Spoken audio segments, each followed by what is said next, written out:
किरकटवाडीमधील सोसायटीमध्ये भटक्या कुत्र्यांनी चिमुरडीवर हल्ला केलाय। हल्ल्याचा संपूर्ण थरार सीसीटीव्हीमध्ये कैद झालाय।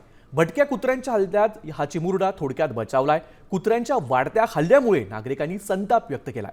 भटक्या कुत्र्यांवर महापालिका प्रशासन काय उपाययोजना करणार, कधी उपाययोजना करणार असा संतप्त प्रश्न नागरिकांनी उपस्थित केलाय। दरम्यान या सगळ्या संदर्भामध्ये अधिक माहिती देण्यासाठी आपले प्रतिनिधी अक्षय बडवे आपल्या सोबत आहे। अक्षय, आपण बघतोय चिमुरड्यावरती भटक्या 3 ते 4 कुत्र्यांनी हल्ला केलाय, काय अधिक अपडेट्स आहेत?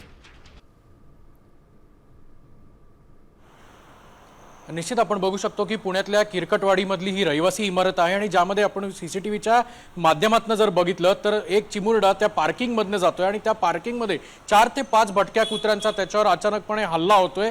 थेट पार्किंग मध्ये ते सगळे भटके कुत्रे जे आहेत ते गेलेले आहेत। सुदैवाने त्या ठिकाणी असलेल्या एका तरुणाने प्रसंगवदनाने त्या संपूर्ण कुत्र्यांना तिथून हाकलून लावल्यामुळे तो चिमुरडा जो आहे तो बचावला गेलेला आहे। पण आपण जर पाहिलं तर सीसीटीव्हीच्या दृश्यांमध्ये आपल्याला क्लिअर दिसू शकतं की 4 ते 5 भटके कुत्रे त्या रहिवासी इमारतीच्या पार्किंग मध्ये आहेत आणि तो मुलगा जो आहे तिथला चिमुरडा जो आहे तो त्या ठिकाणी त्या पार्किंग मधून जात असताना या अचानक भटक्या कुत्र्यांच्या हल्ल्यामुळे तो खाली देखील पडला। पण तिथे असलेल्या एका तरुणाने त्या कुत्र्यांना तिथून हाकलून लावला आणि पुढचा अनर्थ जो आहे तो टळलेला आहे। पण दुसऱ्या बाजूला स्थानिक प्रशासन, स्थानिक नगरसेवक भटक्या कुत्र्यांवर नेमकं काय पावलं उचलतात, प्रशासन काय पावलं उचलतं, भटक्या कुत्र्यांच्या संदर्भात पुणेकरांनी देखील अनेक वेळा संताप व्यक्त केला। त्यामुळे आता महापालिका प्रशासन काय करणार हे पाहणं तितकंच महत्त्वाचं असेल।